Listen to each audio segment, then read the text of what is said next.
This story is titled, My Parents Kicked Me Out Right After High School and Kept Their Golden Child, forcing me to live in a shelter. Years later, they are broke and begging me to reconcile. Hey everyone, we put a lot of time and effort into finding these stories to keep bringing you the best content. If you enjoy what we do, it would mean the world if you hit that subscribe button. Your support really makes all the difference and keeps this journey going strong. Thanks so much for being here with me. Now, let's start the video. OP starts by saying, I don't really know where to start because I've carried this story around for so long that it's hard to even talk about it without feeling raw. I guess I'll just jump in. My parents were artists, not famous ones or even successful ones, but the kind of artists who thought they were better than everyone else. They lived for their craft, constantly painting, sculpting, or hosting little gallery nights where their equally broke friends came over to drink cheap wine and talk about how society didn't understand them. Growing up, I didn't just feel ignored. I felt like an accessory that didn't match their aesthetic. My parents made it pretty clear that they didn't want kids. They had me by accident, and they never let me forget it. My mom once joked to her friend during one of their wine nights that I ruined her body. I was maybe 10 at the time. She didn't even care that I was in the next room. My dad was no better.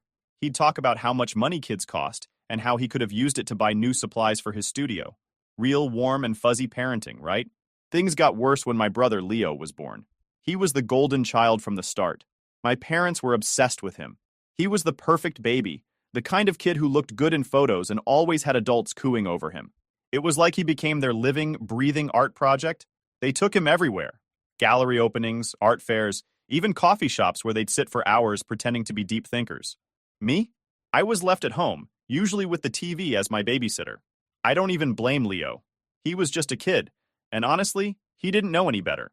But the favoritism was so blatant that even strangers noticed. At one of their art showings, a lady asked my mom why I wasn't in any of the family photos on display. My mom just laughed and said, "She's not very photogenic." That one stuck with me for years. It wasn't just the photos either.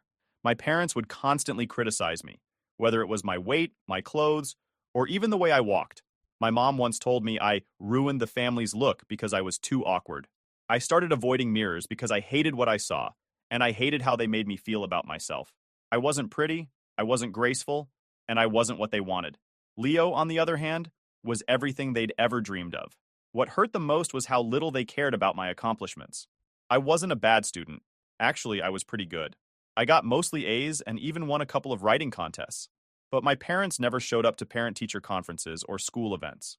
When I showed my mom one of my awards, she just glanced at it and said, "That's nice. Put it on the fridge or something." Meanwhile, when Leo drew a stick figure, they'd gush about how he was going to be the next Picasso. By the time I was a teenager, I'd given up on trying to impress them. They didn't care. So why should I? I started spending most of my time in my room, reading or watching movies. I'd try to avoid being around them as much as possible, because every interaction just made me feel worse about myself. It wasn't like I had anywhere else to go. My parents didn't have any close friends who had kids, and I wasn't allowed to go out much. They'd say it was because they didn't want me getting in trouble, but I think they just didn't want to deal with the inconvenience. Holidays were the worst. Christmas was basically a non-event in our house. When I was around 10, I begged my parents to get a Christmas tree, and they finally caved and bought one of those cheap fake ones. After that, it became my job to set it up every year. They didn't even bother putting up decorations. They'd just give me some cash and say, "Buy whatever you want for yourself." Birthdays were the same. They'd hand me money and tell me to go pick something out. No cake, no party, not even a happy birthday most of the time. Leo, of course, got the full treatment. My parents would throw these elaborate birthday parties for him, complete with custom decorations and expensive gifts. One year, they even hired a magician. I remember sitting in my room during one of his parties, listening to the laughter and music downstairs, and wondering why I wasn't good enough for that kind of attention. It wasn't just about the presents or the parties. It was the way they treated me like I was an outsider in my own family. They didn't care about my feelings, my needs, or my future. When I turned 16, I thought maybe I could finally connect with them. I asked if I could help out at one of their gallery events, just to feel like I was part of something. My mom laughed and said, "We don't need help, sweetheart, but thanks." That was her nice way of saying no. My dad was more blunt. "You're not really the vibe we're going for." That hurt more than I can even explain. I wasn't the vibe? What did that even mean? I wasn't asking to be a centerpiece. I just wanted to feel included for once. But they didn't want me there. I wasn't pretty enough, thin enough, or cool enough to fit into their artsy world. By the time I graduated high school, I was done trying. I'd already started working part-time at a grocery store to save up money because I knew what was coming. My parents made it clear that I wasn't welcome in their house after graduation. They didn't even try to sugarcoat it. My dad handed me a printed eviction notice. Yes, an actual legal document, and told me I had 30 days to figure it out. Meanwhile, Leo, who was only a year younger than me, got to stay. He wasn't even contributing anything to the household, but that didn't matter. He was their perfect son, their golden boy, and he could do no wrong. I couldn't even be mad at him. He'd grown up with their constant praise and attention, so he didn't really know any other way, but it still felt like a slap in the face. The day I moved out was one of the worst days of my life. I had nowhere to go. None of my friends had space for me, and I didn't have enough money for a deposit on an apartment. I ended up at a women's shelter, sharing a room with 3 other people. It wasn't ideal, but it was better than sleeping on the street. For the first time in my life, I was completely on my own. No family, no safety net, no one to lean on. It was terrifying, but at the same time, it was almost freeing. My parents had thrown me out like I was trash, but at least now I didn't have to live under their shadow anymore. Little did I know that was just the beginning of the fight for my own life. Moving into the shelter was surreal. I hadn't expected much when I got there, and honestly, that was probably a good thing. The building was old, with peeling paint and creaky floors, but the people were kind in a way I wasn't used to. The staff didn't ask for details unless I wanted to share, and the other residents didn't pry. Most of us were just trying to keep our heads above water. I shared a room with 3 other women. It was cramped, and privacy was almost non-existent, but at least I had a bed. I wasn't sleeping in the cold or on a park bench. The shelter provided meals, too. Simple stuff like canned soup or pasta, but it was warm, and it filled my stomach. It wasn't much, but it felt like more care than I'd gotten from my parents in years. The shelter had rules, though. We had to be out during the day, either looking for work or attending appointments, which was tough because I didn't even know where to start. I had no savings left after my parents had kicked me out, no work lined up, and no idea how to navigate adult life. The shelter had a resource center with donated clothes and job postings pinned to a corkboard. I spent hours there every day, sending out applications for anything I thought I could handle. The other women at the shelter were the closest thing I had to a support system. Some were older, women who had escaped bad marriages or lost their homes. Others were younger, like me, trying to figure out how to survive on their own. I didn't talk much at first. I was too embarrassed, too ashamed of how I'd ended up there. But one of the older women, Maria, took me under her wing. She told me her story, a brutal tale of being left with nothing after her ex-husband drained their bank accounts. And it made me realize I wasn't alone in feeling betrayed by people who should have cared for me. It was Maria who encouraged me to reach out to my family. "Not your parents," she said firmly, "but anyone else who might help. Sometimes people surprise you." At first, I resisted. My parents had made it clear that I wasn't welcome in their lives, and I didn't want to hear more rejection. But one night, when the shelter was quiet and I couldn't sleep, I dug out the old phone I'd barely been using. I remembered hearing my mom mention Aunt Rebecca once when I was younger. She'd called her practical in a tone that made it sound like an insult. That's when I realized Rebecca might be exactly the kind of person I needed. I didn't have her number, but a quick search online turned up her work information. She was a nurse at a hospital a couple of states away. I hesitated before dialing, staring at the screen and wondering if she'd even remember me. When she answered, her voice was brisk, professional. "This is Rebecca." I stammered out my name and explained who I was. For a moment, there was silence, and I braced myself for her to hang up. Instead, she said, "Oh my God, are you okay?" That simple question nearly broke me. I hadn't heard genuine concern from an adult in years. I told her everything, how my parents had kicked me out, how I'd ended up in the shelter, and how I had no idea what to do next. She didn't interrupt or ask too many questions. When I was finished, she said, "You don't have to go through this alone. I'm coming to get you." True to her word, Rebecca showed up at the shelter 3 days later. She didn't come empty-handed either. She brought a suitcase full of clothes in my size, toiletries, and even a box of snacks. She hugged me like she hadn't seen me in years, which, I guess, was true. I hadn't realized how much I'd missed being hugged. The car ride to her house was a blur. I was exhausted but relieved. Rebecca lived in a modest 2-bedroom house in a quiet neighborhood. It wasn't fancy, but it was cozy and warm, with mismatched furniture and framed photos of her and her dog, a chubby golden retriever named Max. She told me to settle into the guest room, which had fresh sheets on the bed and a stack of books on the nightstand. For the first time in months, I slept without worrying about what tomorrow would bring. Rebecca didn't waste time getting me back on my feet. She was the kind of person who believed in action, not just words. She helped me set up a budget, opened a joint account with me so she could teach me about saving, and even took me shopping for professional clothes so I could go to job interviews. Don't think of this as charity, she said. Think of it as an investment. You'll pay it forward someday. Through her connections, I landed a part-time job at a local bookstore. It wasn't glamorous, but it was steady, and I loved being surrounded by books all day. Rebecca also encouraged me to enroll in community college. She said education was the key to independence, and she was right. I started taking night classes, balancing work and school, and for the first time in years, I felt like I was building something meaningful. Living with Rebecca was a revelation. She didn't treat me like a burden or an afterthought. She asked about my day, listened to my stories, and actually cared about my answers. She even helped me rediscover parts of myself I'd forgotten. When she saw some old sketches I'd made, she encouraged me to pick up drawing again. Art doesn't have to be about impressing anyone, she said. It's about finding joy in creating. Slowly, I started to heal. The bitterness I felt toward my parents didn't go away, but it started to feel less all-consuming. Rebecca reminded me that family isn't just about blood. It's about the people who show up for you when you need them most. She showed me what it meant to have someone in your corner, and I'll never stop being grateful for that. Life wasn't perfect, of course. Money was still tight, and there were nights when I'd sit in my room and cry because the weight of everything felt too heavy. But I wasn't alone anymore, and that made all the difference. With Rebecca's support, I started to see a future for myself, one where I wasn't defined by my parents' neglect or their obsession with their golden child. I didn't know exactly where I was going, but for the first time in a long time, I felt like I was moving forward. Life with Aunt Rebecca was different in every possible way from what I was used to. For starters, she had routines. There were specific days for grocery shopping, doing laundry, and even taking Max, her golden retriever, to the park. At first, it felt strange.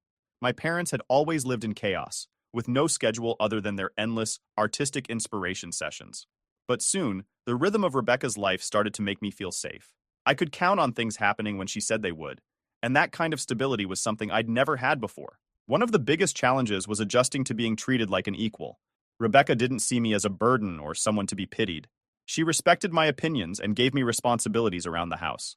At first, I thought it was just her way of being polite, but then I realized she genuinely trusted me. She taught me how to cook, helped me set up my own bank account, and even let me pick out the color for repainting the guest room, which she said was now my room. It was small, but it felt like mine in a way no other space ever had. The bookstore job was another step toward independence.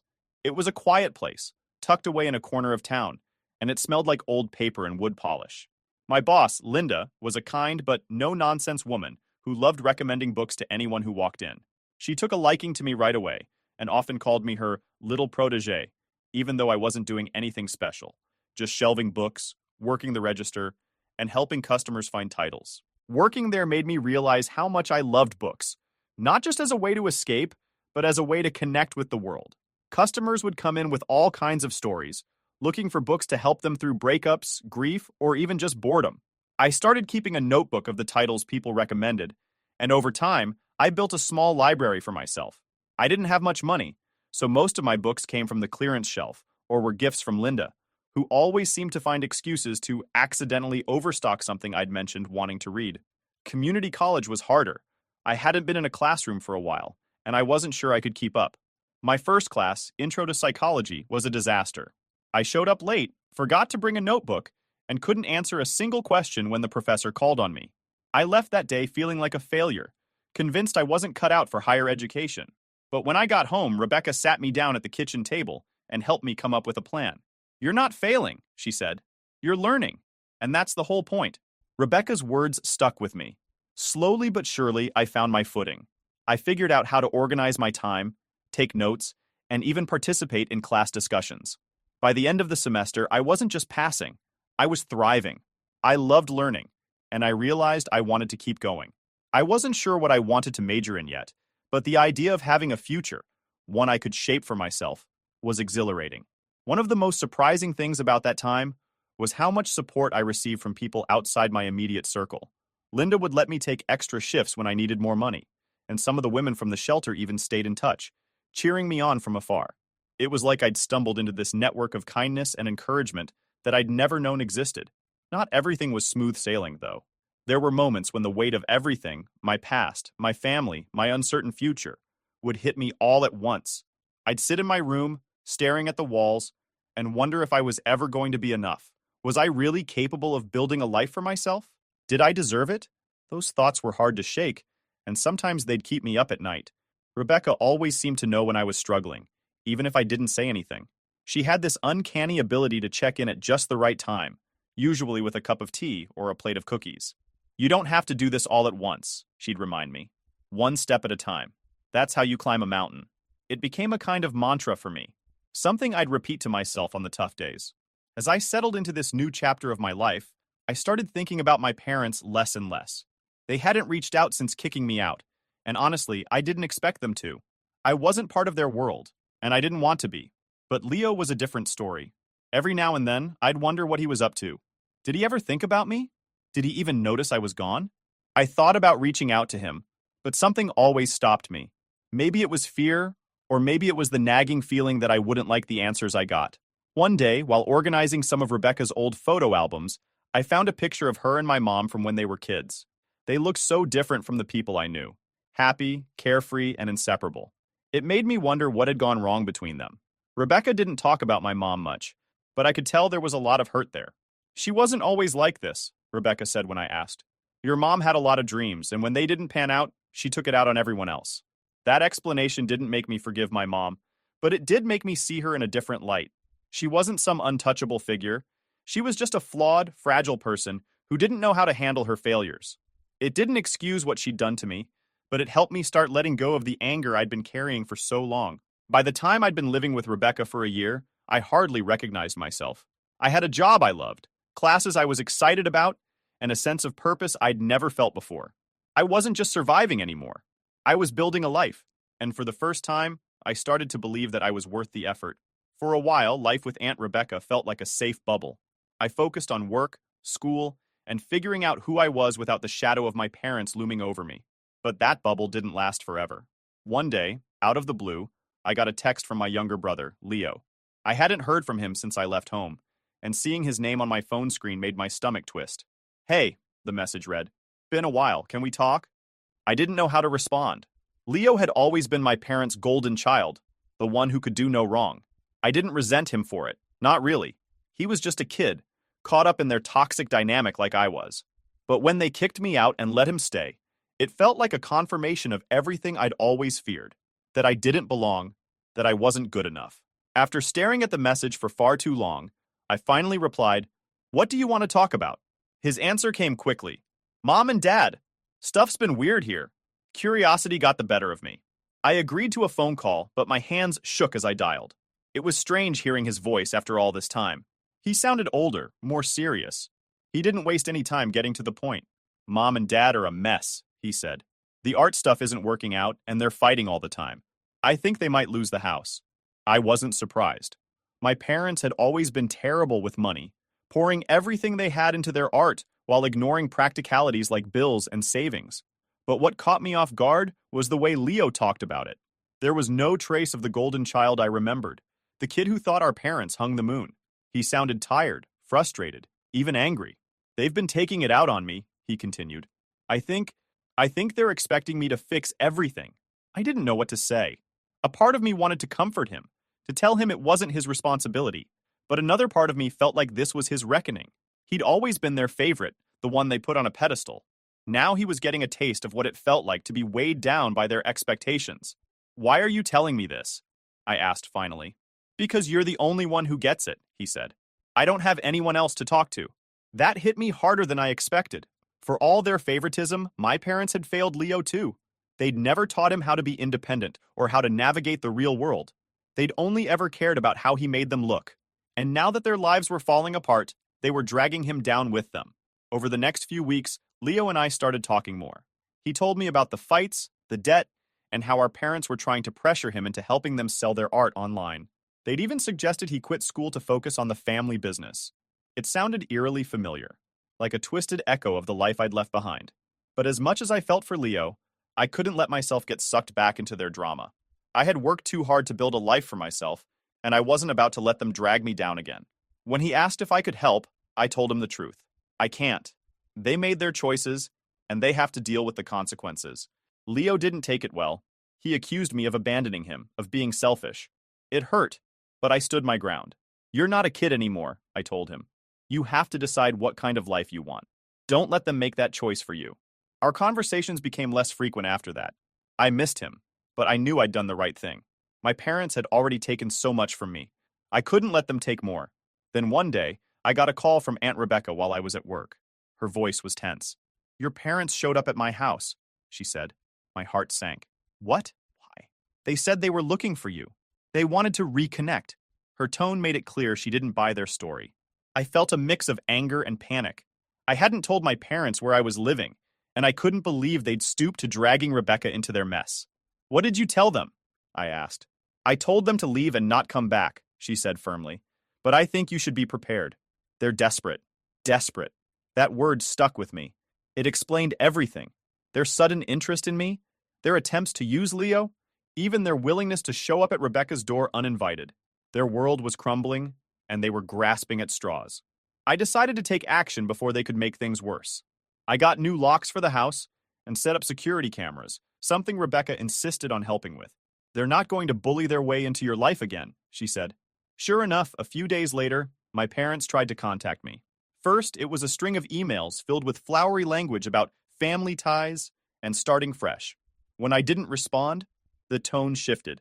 They accused me of being ungrateful, of abandoning them in their time of need. It was textbook manipulation, and I refused to fall for it. Eventually, they showed up at my house. I didn't let them in. I stood on the porch, blocking the door, and told them to leave. My mom tried to guilt trip me, going on about how hard things had been for them. My dad just stood there, scowling, like he couldn't believe I was standing up to them. You owe us, my mom said at one point. We raised you.